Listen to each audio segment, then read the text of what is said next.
Tinitimbang pa ni Cebu Governor-elect Pambari 4 kung ipagpapatuloy pa sa kanilang probinsya ang bentahan ng 20 pesos kada kilo ng bigas na programa ng Administrasyong Marcos.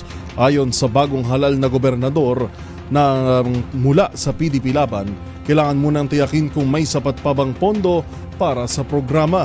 Tinutukan yan ni Rovic Manuel.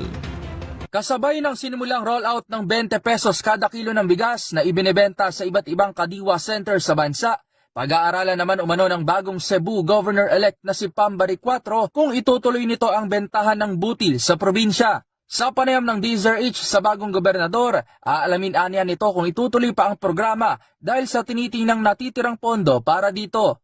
Yeah, we'll see if merong funds pa yung capital, no, yung LGU. If I don't know if we have that funds, because if I have to believe talks, parang wala na daw pondo yung yung government. So I have to check and look into it.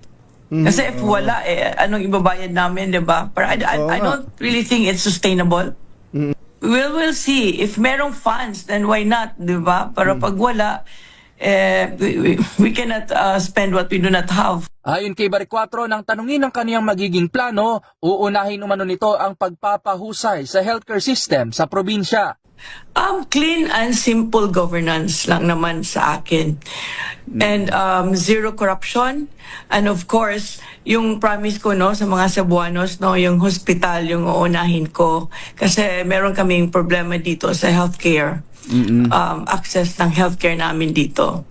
No, we have to bring the investment corridor back to the province of Cebu. Kasi medyo ang baba ng per capita income namin if you look at the data, livelihood programs, no.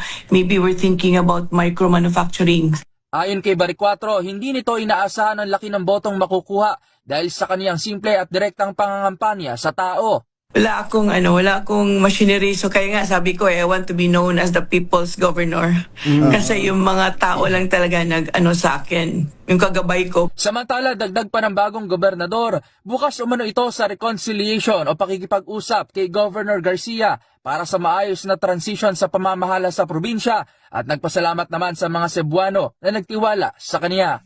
I'm open to it, really. I believe in collaboration talaga. But from her end, hindi ko lang alam, no, I cannot speak for her. But up to the last minute, no, she was filing disqualification case against me during the proclamation and canvassing procedure. So I don't know, kung ano talagang nasa isip niya. But for me, I'm open to it. I really appreciate all the concern about Cebu, and I'm looking forward to make Cebu better, even better. Para sa MBC TV Network News, ito si Rovic Manuel ng DZRH TV, una sa Pilipinas, una sa Pilipino.